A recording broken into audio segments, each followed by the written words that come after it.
신약 성서를 읽을 때 우리가 항상 그 본문을 읽으면 그 배경이 어땠을지, 이 성서의 뒤에는 어떤 사건들이 발생했을지 제가 의심하고 또 이해하자라고 말씀을 드렸잖아요. 그래서 본문과 상황을 같이 봐야 된다. 이것이 굉장히 중요하다라고 말씀을 드렸는데요. 그러면 신약 성경 27권이 쓰여질 때 그 당시에 시대적인 배경은 어땠는지 말씀드리도록 하겠습니다. 일단 정치적으로는 로마 제국의 식민 지배를 받고 있었습니다. 여러분, 유대인들의 역사는요, 항상 그 식민 지배를 받은 역사가 거의 성서의 배경이었던 것 같아요.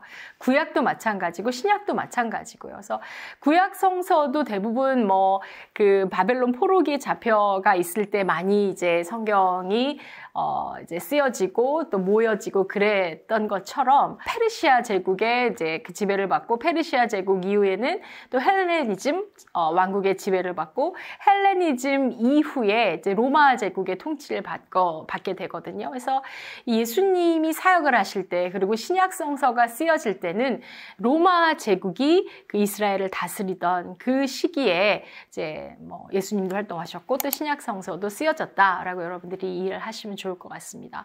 그다음에 이제 사상 문화적으로는요, 그러니까 우리가 성경을 읽을 때 이 성경 본문에 영향력을 준 그런 문화, 또 사상, 철학은 무엇이 있을까 할 때 우리가 크게 세 가지의 그 배경을 고려를 해요. 첫 번째는 이제 헤브라이즘 또는 유대교 를 이제 공부를 해요. 그래서 아무래도 기독교가 유대교로부터 이렇게 나오게 된 이제 종교라고 하면 종교이기 때문에 일단 유대교를 알아야 우리가 기독교를 제대로 알 수 있겠죠. 그래서 헤브라이즘을 알아야 되겠고, 그 다음에 두 번째로 이제 헬레니즘에 대해서도 이해를 해야 합니다. 아까 제가 그 페르시아 제국 이후에 헬레니즘 왕국이 또 이스라엘을 다스리고 또 영향력을 주었다고 우리가 알 수 있죠. 여러분들 신약 성서가 쓰여진 그 언어가 여러분 헬라어, 그리스어잖아요. 이게 왜 예수님에 대한 이야기가 헬라어 또는 그리스어로 쓰여졌을까요? 왜냐하면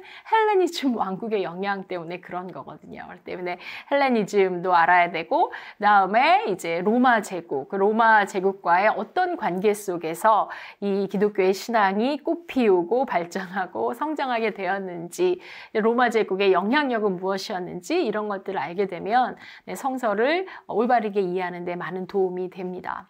그 다음에 이제 기독교가 영향력을 받을 때 대화했던 주변의 다른 종교들도 일종의 배경으로 우리가 많이 공부를 해요. 그래서 예를 들면 유대교는 당연히 그렇겠고요. 그 다음에 그리스 로마 신화라든지 또 페르시아 쪽의 조로아스트교, 또 이집트의 종교 등 그 당시 고대 근동에 많은 종교들이 있었고, 그들과의 대화 속에서 그들과의 서로 주고받는 영향력 속에서 기독교도 발전하게 되었다. 이 정도 배경으로 우리가 알 수 있을 것 같습니다. 그래서 헬레니즘의 영향력은요, 우리가 성경을 이해하는 데 있어서 중요한 사건 몇 가지가 있거든요. 그것만 좀 짧게 말씀드리도록 하겠습니다. 이제 헬레니즘이 이제 알렉산더 대왕이 헬레니즘 왕국을 세우게 되는데 그게 기원전 한 331년경이에요. 그래서 이 알렉산더 대왕이 이제 큰 대륙들을 정복을 하게 되면서 헬레니즘이 확장이 되어지는데, 그때 그 헬라어가 공용어로 사용이 되어집니다. 그리고 우리 신약 성서가 쓰여진 언어가 이제 코이네 헬라어라고 하는데, 굉장히 일반인들 중에서도 약간 이제 좀 계급이 낮은 그런 사람들이 사용할 수 있었던 그런 언어가 이제 코이네 헬라어라고 하고요. 그다음에 이제 헬레니즘 하면 우리가 잘 알고 있는 그런 많은 철학자들, 소크라테스에서부터 플라톤, 아리스토텔레스 등등 많은 그런 철학자들, 소피스트들이 인생에 대해서, 또 이 세상에 대해서 많은 것들을 이야기하고 있었죠. 그래서 예수님 태어나시기 전부터 헬레니즘의 문화와 철학은 굉장히 풍성하게 이미 존재하고 있었습니다. 근데 이 헬레니즘 왕국 중에서 이제 기원전 그 175년경에 안티오쿠스 4세라는 왕이 있었는데요. 이 왕이 유독 그 유대인들을 박해를 해요. 특별히 이제 종교적으로 박해를 해요. 그래서 이제 예루살렘 성전에 제우스 신전을 세워놓고 이 제우스에게 예배를 하게 한다든지, 유대인들이 굉장히 뭐 중요하게 여겼던 안식일법이라든지 정결법 이런 것들을 지키지 못하게 한다든지, 그래서 이제 유대인들이 거기에 불만을 굉장히 많이 갖고 있었죠. 그래서 이 마띠아라는 그 제사장이 있었는데, 그 마띠아라는 제사장에게 5명의 아들이 있었고요. 그 마띠아와 함께 5명의 아들이 일종의 뭐 혁명을 일으키게 됩니다. 그런 유대인들을 박해하고 종교적으로, 사회적으로 박해하는 그 안티오쿠스 4세의 통치에 반란을 일으켜요. 근데 그게 성공을 하게 됩니다. 그래서 그 사건을 소위 이제 마카비 혁명이라고 하고요. 그 마카비 혁명, 왜 마카비란 이름이 나오겠냐면, 이제 마띠아 제사장의 그 5 아들 중에서 3번째 아들이 유다 마카비우스라고 하거든요. 그래서 그 마띠아 이후에 그 혁명을 이제 일으키고 수행해 나가는 이제 그 리더가 되었기 때문에 그 유다 마카비우스의 이름을 따라서 마카비 혁명이라고 하고, 이 혁명이 성공했을 때 이 마띠아 제사장 가문이 가장 먼저 했던 게 예루살렘 성전 안에 있었던 제우스 신전을 타파하고 성전을 이제 깨끗하게 정화해서 하나님께 바치게 돼요. 그게 이제 그 소위 유대인들이 지금까지도 절기로 지키고 있는 하누카의 기원이 됩니다. 그리고 이 하누카는 요한복음 10장에 이제 수전절 성전을 이제 그 정화해서 하나님께 드린다라는 그런 의미의 수전절로 등장을 해요. 그리고 이 마카비 혁명이 성공한 이후에 그 유대 독립 왕조를 세우게 되는데, 그게 이제 하스몬 왕조예요. 하스몬 왕조고, 그 하스몬 왕조가 로마 제국의 장군이었던 폼페이 장군이 이제 로마 제국의 예루살렘에 입성하기 전까지 하스몬 왕조가 쭉 이어지게 되거든요. 근데 재미있는 거는 이 하스몬 왕조가 마카비 혁명에서 이제 승리를 해서 독립왕조를 세웠을 때, 여기에 이거는 하나님의 뜻이 아니다라고 이제 그 반대를 하면서 따로 나아가서 독립적인 공동체를 이루면서 신앙생활을 했던 그런 이제 집단이 있는데, 여러분들 들어보셨겠지만 그 집단들이 소위 쿰난 공동체, 쿰난 공동체라고 해요.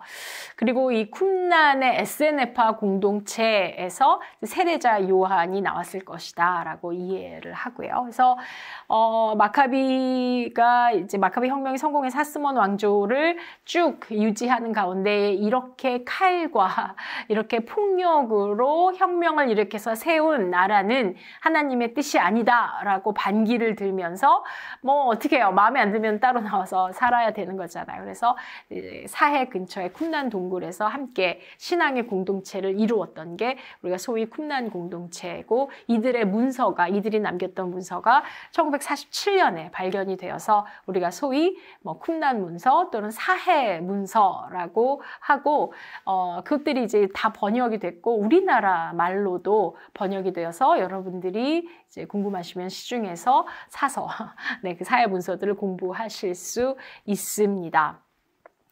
자, 그다음 이제 이 하스몬 왕조는 이제 폼페이 장군의 입성과 함께 차츰차츰 이제 사라지게 되고요. 그 다음엔 헤롯 대왕이 통치를 하게 되죠. 이 헤롯 대왕이 통치했을 때 예수님이 탄생하시거든요. 근데 헤롯 대왕이 통치를 하다가 헤롯 대왕이 기원전 4년경에 이제 죽게 되고요. 헤롯 대왕이 죽은 다음에는 역시 헤롯의 아들들에 의해서 나라가 이제 분할되어져서 분봉왕으로 그렇게 다스려지게 됩니다. 그래서 헤롯 안티파스라는 왕은 이제 갈릴리 지역과 베레아 지역에, 그 다음에 헤롯 아켈라우스는 예루살렘을 중심으로 한 유다 지역에, 그 다음에 헤롯 필립은 이제 북쪽의 소아시아 지역에 이렇게 이제 나누어서 다스리게 되고, 헤롯 안티파스 같은 경우는 그 세례자 요한을 참수시켰던 그런 왕입니다. 그리고 유다 지역을 다스렸던 그 헤롯 아켈라우스는 이제 폭정을 하게 돼요. 그래서 폭력으로 유대인들을 다스리는 폭정 정치를 해서 이제 유대인들이 그 로마 제국에 가서 우리는 헤롯 아켈라우스의 폭정을 견딜 수가 없다.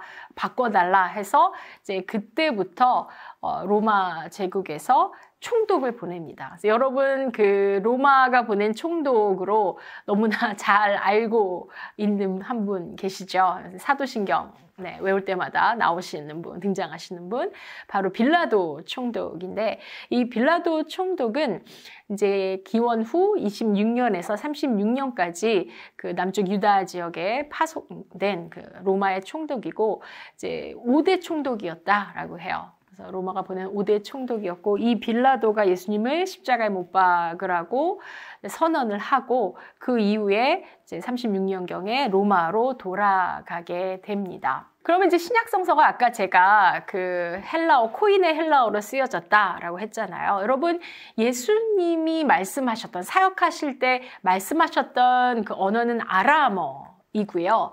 유대인들, 그러니까 구약도 그렇고, 그건 히브리어로 쓰여졌죠. 그래서 아람어로 예수님이 말씀하셨고, 그 사용하신 아람어는 신약 성경에 이렇게 파편적으로 남아 있습니다. 예를 들면 달리다쿰, 그다음에 엘리 라마 사박다니, 이런 그 단어들이 이제 그 복음서에 아직 남아 있죠. 그래서 예수님이 사용하신 언어는 아람어이고 유대인들의 언어가 히브리어였는데 신약 성서는 왜 헬라어로 쓰여졌을까? 그 이유는 이 신약 성서가 쓰여진 이유 자체가 전하기 위함이잖아요. 전파하기 위함이잖아요.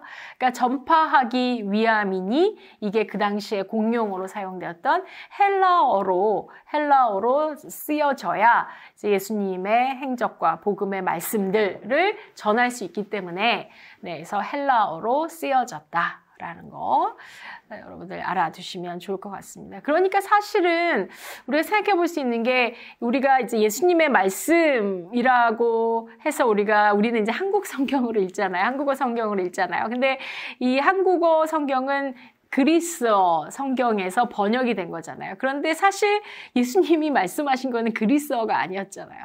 그러니까 아람어였었는데, 그래서 아람어가 그리스어로 번역이 돼서 예수님 말씀이 적혀진 거고, 그것이 이제 우리는 한국어로 다시 번역이 되어서 예수님의 말씀으로 읽고 있는 것이다라는 거. 그러니까 이 예수님은 아람어로 말씀하셨는데 그게 그리스어로 번역이 되어져서 적혀졌고, 이게 우리가 다시 한국어로 읽고 있는 거다. 그래서 이 번역의 단계에서도 또 어쩌면 그런 의미들이 작지만 어떤 여러 가지 변화가 있었을 것 같다라는 거 말씀드리겠습니다.